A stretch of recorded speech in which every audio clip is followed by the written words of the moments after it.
बच्चों हम चैप्टर पढ़ रहे हैं a bicycle in good repair और हमने क्या जाना कि भाई आगे का जो पहिया था वो लेखक ने और उसके मित्र ने जोड़ लिया और लेखक बहुत ज़्यादा प्रभावित हुआ है उसके मित्र का जो आशावान सा स्वभाव है, जो उसके मित्र का आत्मविश्वास है उससे।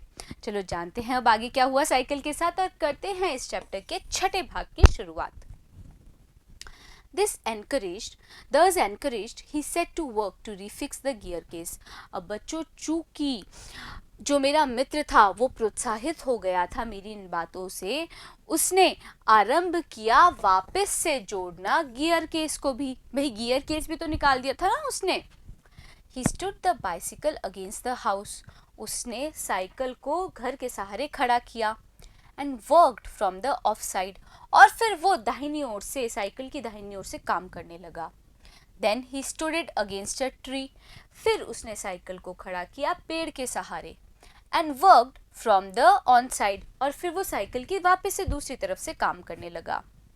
Then I held it for him. और उसके बाद साइकिल को मैंने पकड़ा उसके लिए।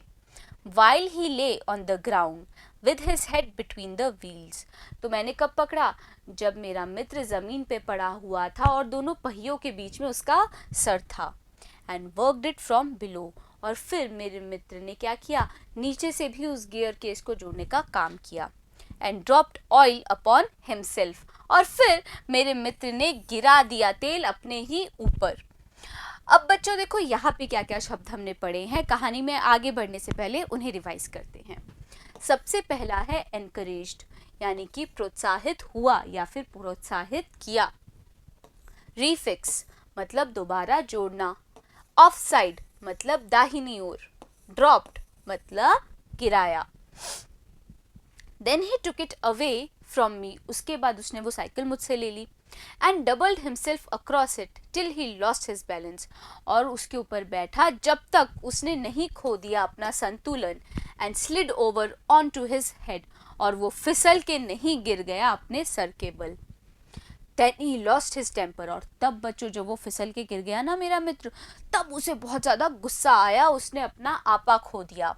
And tried bullying the thing, और फिर उसने कोशिश की उस चीज को धमकाने की, यानी कि भाई उस चीज के साथ साइकिल के साथ उठा पटक करने की, धौंस जमाने की कोशिश की। The bicycle I was glad to see, मैं बहुत प्रसन्न था ये देख के कि जो अब मेरी साइकिल थी ना, शोड स्पिरिट, उस साइकिल भी क्या कर रही थी, वो साइकिल भी अब उत्साह दिखा रही थी। And the subsequent proceedings degenerated, और फिर जो आगामी कार्रवाई थी ना, यानी जो मेरा मित्र साइकिल के साथ जो ठीक ठाक करने की कोशिश कर रहा था और साइकिल नहीं मान रही थी, उसके कारण जो आगामी कार्रवाई थी वो डीजेनरेट हो गई, बिगड़ गई। Into little else than a rough and tumble fight, और किस चीज में बिगड़ गई बच्चों? फिर एक रफ एंड टम्बल मतलब एक हाथापाई वाली लड़ाई होने लगी साइकिल और उसके बीच में। बच्चों असल में ये लड़ाई नहीं हो रही थी, असल में ये व्यक्ति ढंग से साइकिल को जोड़ नहीं पा रहा था और साइकिल उसके बीच ऊपर गिर गई थी, साइकिल ढंग से नहीं जुड़ पा रही थी। इसी के कारण लेखक ने बोला है कि भाई एक प्रकार की लड़ाई शुरू हो गई उसके मित्र और साइकिल में।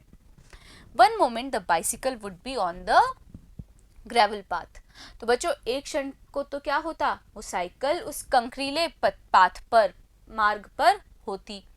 And he on top of it, और वो जो मेरा मित्र था वो साइकिल पे होता।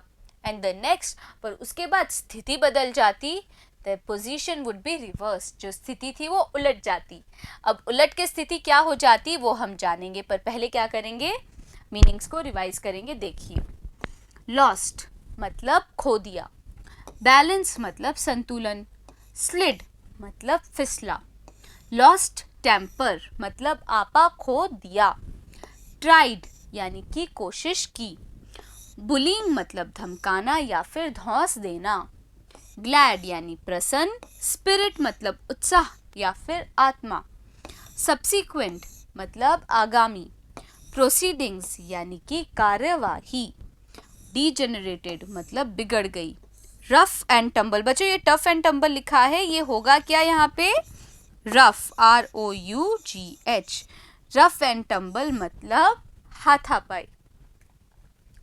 तो अगले ही क्षण स्थिति बदल जाती, ही ऑन द ग्रेवल पाथ, मेरा मित्र उस कंकड़ वाले पथ पर होता, and the bicycle on him, और साइकिल उसके ऊपर होती। Now he would be standing flushed with victory. अब बच्चों एक क्षण के लिए मेरा जो मित्र था ना वो खड़ा हो गया, उत्साहित हुआ हुआ विक्ट्री के कारण, विजय के कारण। The bicycle firmly fixed between his legs, और जो साइकिल थी वो मजबूती से फिक्स थी, जमी हुई थी उसके पैरों के बीच में।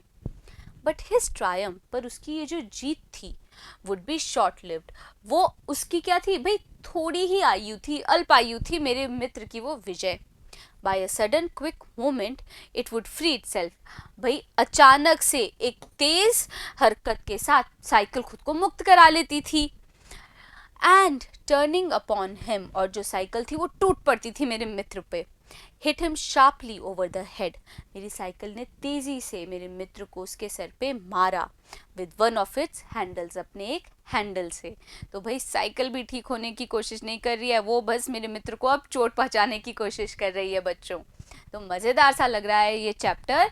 अभी जानते हैं हमने यहाँ पे क्या क्या मीनिंग्स पढ़े। देखो, ग्रेवल मतलब कंकड़, रिवर्स्ड मतलब उलट गया, फ्लश्ड मतलब उत्साहित हुआ, विक्ट्री यानी जीत या फिर विजय, फर्मली मतलब मजबूती से, फिक्स्ड मतलब गाड़ना या फिर जमाना, ट्रायम्फ मतलब जीत, शॉर्ट लिव्ड मतलब अल्पायु या फिर थोड़ी देर का, सडन मतलब अचानक, क्विक मतलब तेज, मूवमेंट मतलब हरकत या फिर गतिविधि, टर्निंग अपॉन मतलब टूट पड़ना, शार्पली मतलब तेजी से। एट अ 1:15, तो भाई लगभग 1:45 बजे थे। डर्टी एंड डिशेल्व्ड, जो मेरा मित्र था वो गंदा हो गया था और डिशेल्व्ड हो गया था, मैला कुचला हो गया था। कट एंड ब्लीडिंग, उसे बहुत ज़्यादा चोट आई थी और उसका खून बह रहा था। ही सेड, मेरे मित्र ने कहा, I think that will do, मुझे लगता है अब तुम्हारी साइकिल काम करेगी।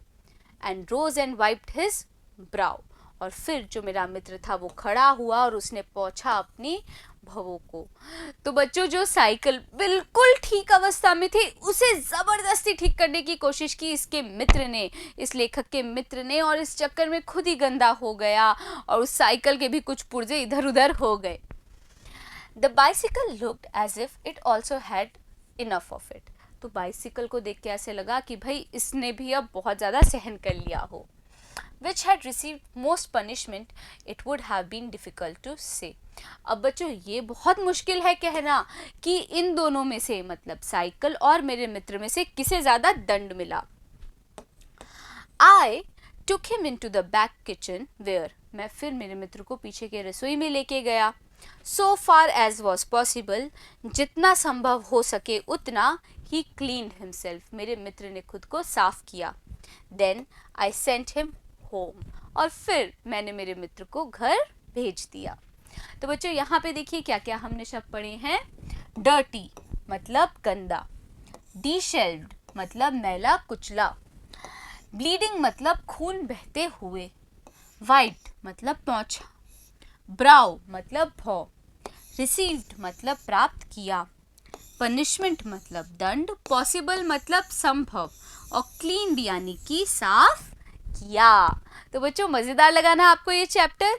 भाई एक अच्छी खासी साइकिल जिसकी बहुत सही अवस्था थी, उस साइकिल को खराब कर दिया इस लेखक के मित्र ने। और लेखक के शब्दों में बोला जाए तो कभी साइकिल की विजय हो रही थी तो कभी लेखक के उस मित्र की विजय हो रही थी, और किसे ज़्यादा दंड मिला ये तो अब लेखक नहीं बता पाया। तो बच्चों इस पूरे चैप्टर को ध्यान से पढ़ लीजिए। क्यों? क्योंकि अगले वीडियो में करेंगे हम इसी चैप्टर के क्वेश्चन आंसर्स। बने रहिएगा मेरे साथ, मिलते हैं अगले वीडियो में।